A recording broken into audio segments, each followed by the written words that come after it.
Good morning to all of you.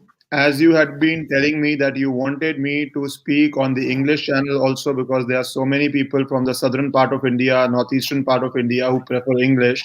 So this would be going on the English channel, and I would one second.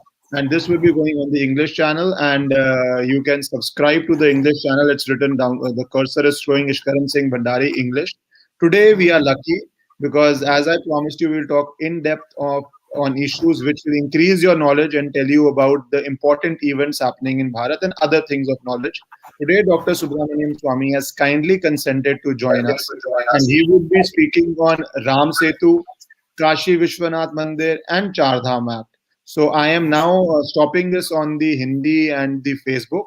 So if you want to join in, please join in on the English YouTube channel and subscribe to it so that you keep getting newer and more knowledgeable videos which are of interest to you. And the Hindi channel will continue as normal, but that is not meant for these in-depth discussions on these serious issues. One second, please. All right, sir. So thank you, Dr. Swamy, for joining. And sir, firstly, I wanted to start with Ram Setu, which was a battle you fought and won in the UPA era. And now so many people would like to know that, but Ram Setu is a movie is also coming on Ram Setu. So, sir, what is Yes. the firstly for people who do not know, what is the historical significance of Ram Setu? See, Ram Setu in our Ramayana is this it is not a bridge; it's a causeway because it's built in on the bottom part of the ocean, and built up to the point where you could walk across it from the separation of the Indian coast and the Sri Lankan coast. Half of it is accommodated by the island, which is now I renamed as Rameshwaram Island. It was called Pamban Island or some crazy name like that.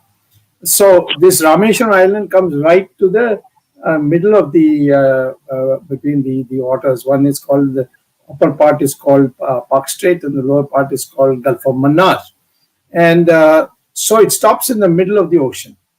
And so when Ram came and he couldn't cross, he first tried to, the stopping point is called Dhanush Kodi because he took out his Dhanush.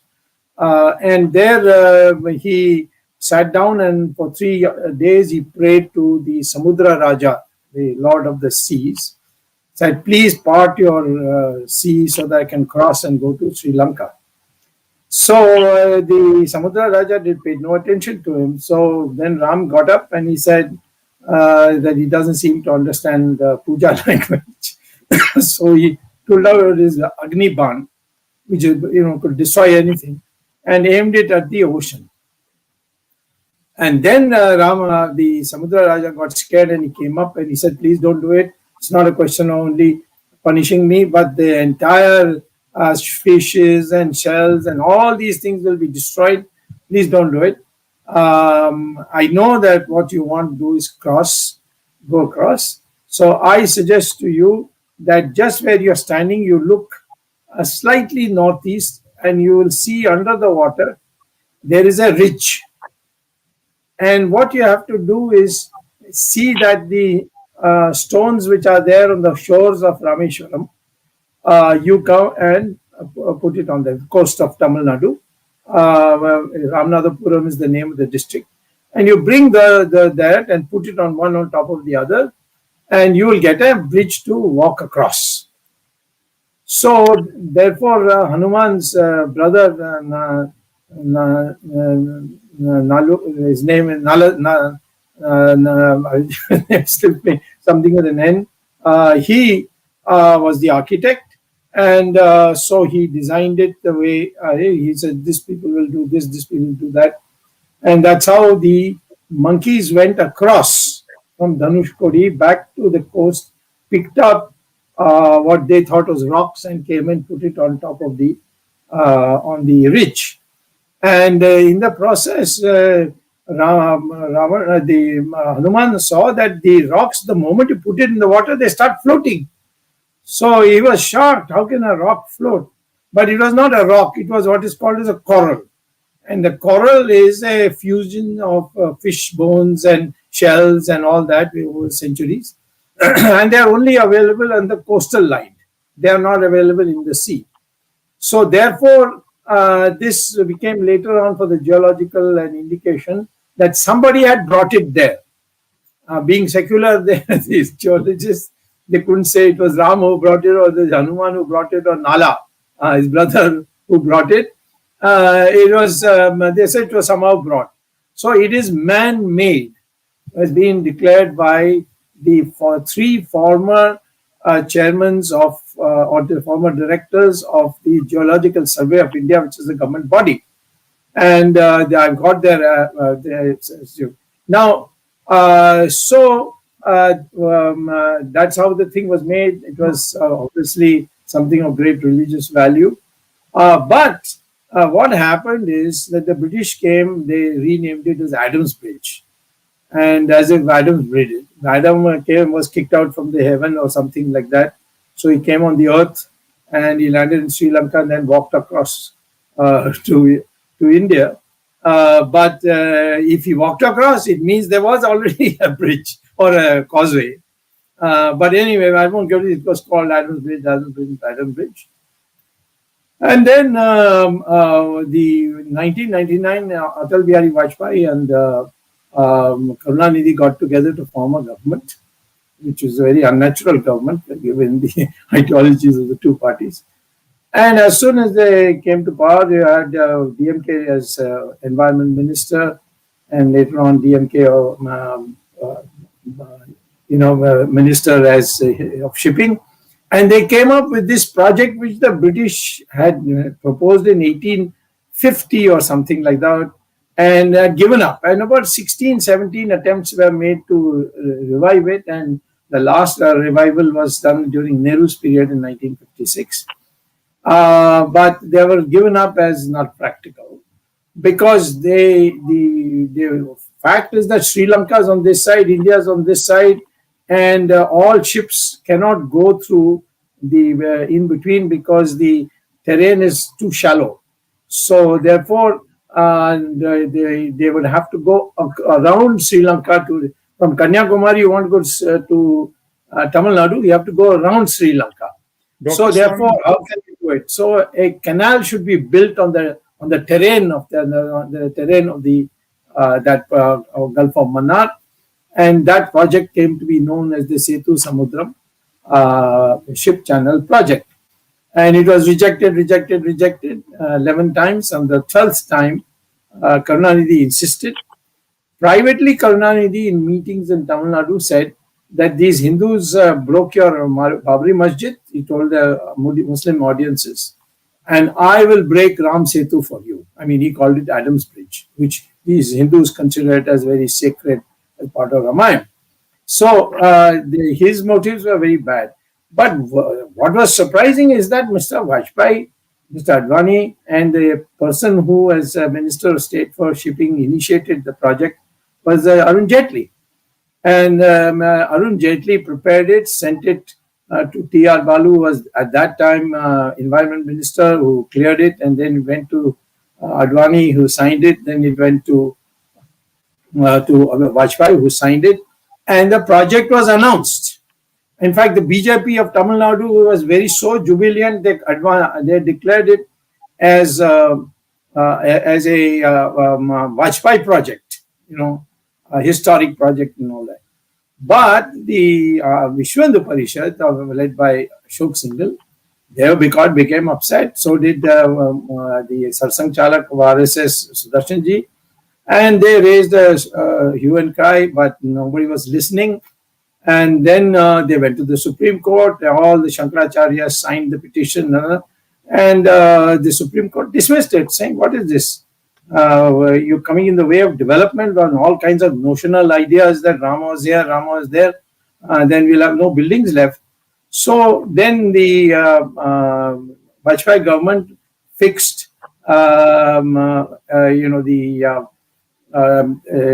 think first week of March or something of 2007 to use RDX to blow up the bridge so that they can cut through Ram Setu, because the Dhanushkodi stops in the middle. After that, Ram Setu starts. So in order to build the canal, they would have to cut through Ram Setu. That would be UPA government after No, 2004. the decision was taken by Vajpayee's government, and by then Piyush Goyal's father, Ved Prakash Goyal, became minister, and he then he publicized it. He created films to be shown around the country, and what a great project it will be, Vajpayee's project, and all that. So these people went to the Supreme Court. The Supreme Court dismissed it, saying don't bring religious matters into development questions. And only 1 week was left for them to blow it up with RDX. At that time, I had not taken interest. I was more prosecuting Sonia Gandhi on KGB and antique smuggling and all that. I had no interest in this. They came to me, both of them, and Ashok Singhal was in tears. He said, I'll have to commit suicide if it is blown up in my lifetime. But, I think you can do it. I said, I have no connection with this. I have not been in it at any stage. How can I do it? He said, no, but if you don't do it, then this is the fate we'll all have to suffer, and history will never forget us. So I said, okay, let me see. So I then had, already a interest in another aspect of the building of the Rameshwaram. So I had a case in Madras. So I then came to the Supreme Court and filed a petition seeking stay on the Ram Setu explosion or demolition. And what happened then was that it was posted before the Chief Justice. And the Chief Justice, we knew, was very hostile. So that he had already passed comments in private and in functions that what these people are doing, they want to bring religion into development and all that. So I knew I had no chance. So anyway, I went to on the day it was listed before the Chief Justice Court, and lo and behold, I saw a big lock outside the door. So I went to the registrar and said, what happened? He said, Ms. Sonia Gandhi has suddenly asked the Chief Justice to go to Mandela's memorial meeting in South Africa. So he has gone. So I said, what happens to my petition? He says, on the file he has written, the petition should await till he returns. I said, it's extraordinary. He says, yes, it is, but he is interested in the subject, so he has a right to say that. So I was boxed in, because by the time he comes back, it would have been blown up. And so I didn't know what to do. So I went to the next court, which is headed by Justice Agarwal. And he was a very short-tempered type of person. And I decided to go and make a mention. Rakshana advised me, please don't do it. Because if you do it, he will rebuke you, he may fine you.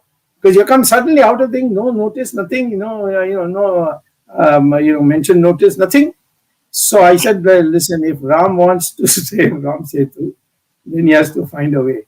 So I went there, and as I stood up, Agarwal said, yes, Dr. Swamy, why have you come? Because your name is not here anywhere. And so this is very irregular on your part. So I said, Your Lordship, I have a petition pending before the Chief Justice, and the Chief Justice has gone away to South Africa. And the registrar tells me that, as long as he doesn't come back, it will not be taken up. I said, I was very surprised, because I thought when the Chief Justice goes out, the next in seniority becomes the acting Chief Justice. So he said, yes, absolutely, I am the Chief Justice till he comes back. So I hope you're right. I'm summoning your records right now to see, otherwise I'll fine you for contempt. So he summoned the files, went through it, and he saw, and he says, yes, you're right. What is the problem? I told him the problem is they're putting RDX, they're going to blow it up, and now my petition will become infructuous. So I need a stay. So he turned around and looked at who came from the government side, and saw Gopal Subramanian standing there. He said, what's this, Mr. Gopal Subramanian? He said, Rachib, I know nothing about it. I heard Swamy has come rushing to the court, so I came rushing here. And she said, but are you going to blow it up or not? He said, well, I have no instructions. So he said, all right, 2 o'clock, come back with the instructions. So he came back with the instruction. The instruction was that they were going to blow it up. It is in the files. So in the meeting, Gopal Subramanian was told that Swamy probably has got a copy of the files already, which, by the way, I didn't have, which I created the impression I had. And said, if you say that no such decent thing, he'll produce the file, you'll be in trouble. And if you say yes, then it'll, Ram Setu will be saved. And that way, Mrs. Sonia Gandhi is very keen on this project. She's made a promise to Karunanidhi. By then, of course, the UP had come to power. So, therefore, you'll have to fudge your answer. So he came and at 2 o'clock, the acting chief justice said, what have you decided? He said, sir, Your Chip, we have looked at the entire picture totally. We are totally committed to respecting the sentiments of the religious sentiments of the people. However, there is also the question of development which we are going to have to. So Agarwal got angry. I asked you, are you going to blow it up or not? Yes or no? I've never seen this scene. And he said again the same thing, all that Golmaal. He said, all right, stay granted. That's how I saved it. So, And at the last minute, when the order of demolition was already being passed during the UP era, it is just divine providence, as you say, that the judge willing to hear the matter and favorably disposed towards the matter gave a stay on the Ram Setu, and that got saved finally. Yes. And then we had final hearings, which I won in 2008. And but just as the orders were going to be announced by Balakrishnan, by then Balakrishnan had admitted defeat himself. So I got an indication that he is now well disposed to hearing the case. So he was going to give a judgment because I had proved beyond any doubt that faith, that's how I brought in faith. There was his co-judge was Ravindran. He told me, Dr. Swamy, you're an economist and you are now asking us to respect a place where people have to go to the middle of the ocean to worship. Will you go to the middle of the ocean to worship? I said, Your Worship, I don't have to, because in the morning I worship the sun, but I don't go to the sun and come back. So everybody laughed. He also laughed. He said, point well taken. And so the arguments went on and proved that it was it would be an act against the faith. And I also brought in one new argument. I said, if the object of the Ram Setu building is to lessen the time and cost of going around Sri Lanka, I have been told, and I've been given a copy of it, which I'm ready to present, that the Planning Commission had, in an unrelated question, worked out a project that if we build a railway line from Kanyakumari along the coast all the way to Chennai, it is 1/6 cheaper than, that is 1/6 of the cost of Sethu Samudram project. And I said, in this Sethu Samudram project, every year you have to dredge so that the sand which collects in the canal through which the ship has to go has to be removed. And that contract has been given to the shipping minister T.R. Balu's son. And every year, their government is going to spend 1,000 crores on just dredging out the sand.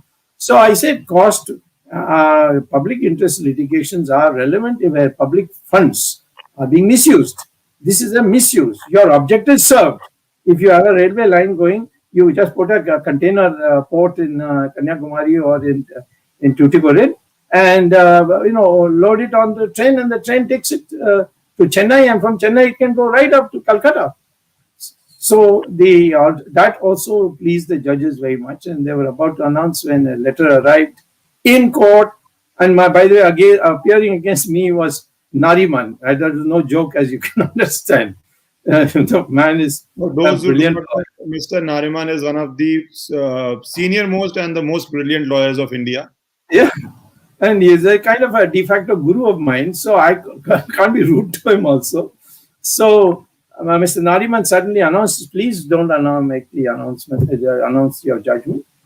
I have a letter written from the Prime Minister that he would like to have a relook at the environmental sustainability of this project.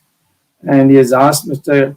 Pachori, who was then at just before the scandal and all that, he had got, as part of a team, he had got the Nobel Prize for Peace. And I said, we are asking him to examine this matter. So they examined, so the court then suspended the announcement of the judgment. And but the stay continued. So when the BJP government came to power, Nitin Gadkari became shipping minister, and I must give him credit. He went and told the PM, because PM was not interested in giving this priority, for what reasons. I don't have to spell it out here. And he said, no, this has to be announced. Otherwise, I'm going to announce it. I mean, I was shocked. He told the PM, I'll announce it. Now, as a shipping minister, you contradict me if you like. And then PM agreed, and Nitin Gadkari announced on the floor of the parliament that we are re-looking at the Sethu Samudram project, but Ram Sethu will not be touched under any circumstance. So that matter ended there, and then I had a second matter also before the Supreme Court, and that was that Ram Sethu should be declared as a National Heritage Monument. Section 2 of the Ancient Monuments and Archaeological Remains Act gives you the criteria for declaring a monument as an ancient heritage monument, and Ram Sethu fully qualifies for that. And so I have been asking the government, please go ahead. We have got a very good dynamic minister called Prahlad Patel from Madhya Pradesh. Excellent. He's done all the groundwork. The file is lying on the PM. He has to just put a signature for the last 3 years. It's been lying there. So I thought I'll force the pace. And so I told the court, last January I told the court, and Justice Bobde said to me, you come after 3 months and I will listen to you. So I couldn't come after 3 months because it won't get listed because of Corona and all that. So finally, when it was listed, he said, we have no time. This is a big, interesting matter. What shall I do? I mean, I cannot give you a date. So I said, but you can always give a date and ask the next Chief Justice to look at it. That's within your framework. So then he consulted his two other judges, and then he said, okay, list it 26th April before the new Chief Justice. And on that day, I hope that the Indian government, which has still not found a counter, has been prevaricating every time. The 6 weeks, and almost now 7 years have gone by. So I hope they will file it, and I'm sure that now with after what I've seen in Uttarakhand, maybe public pressure may make the government file an affidavit saying that we have taken a decision to declare it as a national heritage monument, but the paperwork is still there, or something, some kind of thing, where they retain the options of it. But there's no way but to make it a national heritage monument. That means the government will maintain it, because it requires maintenance very, very, very much.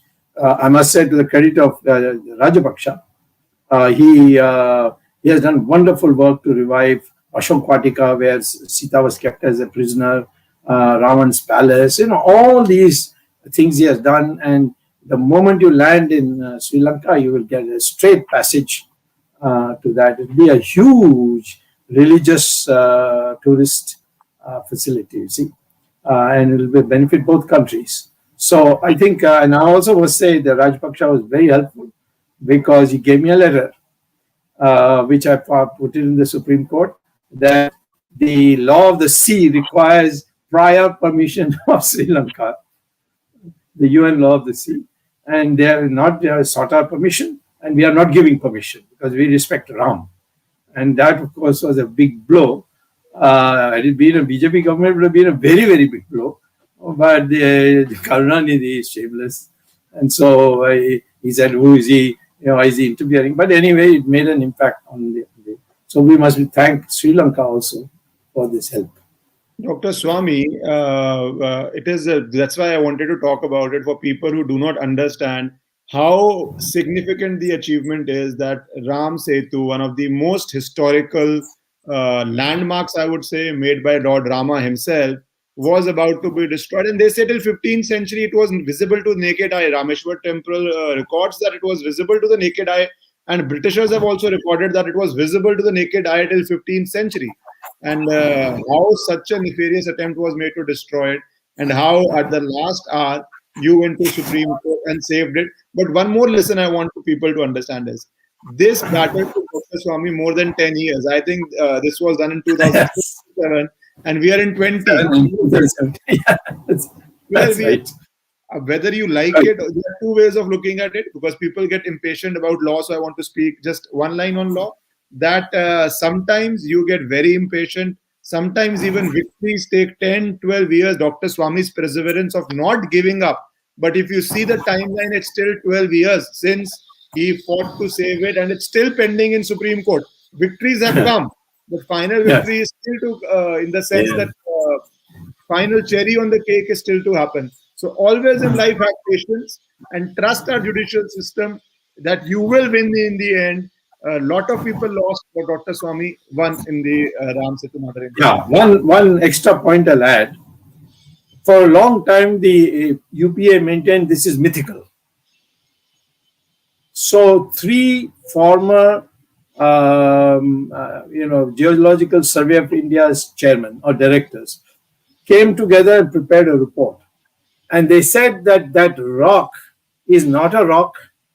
It is it's a coral, and that coral floats in the water as recorded in the Ramayana, and it is not available in the terrain of the under the water of Gulf of Mannar. It's only available on the coast, and it is clearly a man-made one, because these rocks have been put together with the liquid sand and stuck together, and therefore it is man-made. Of that there's no doubt.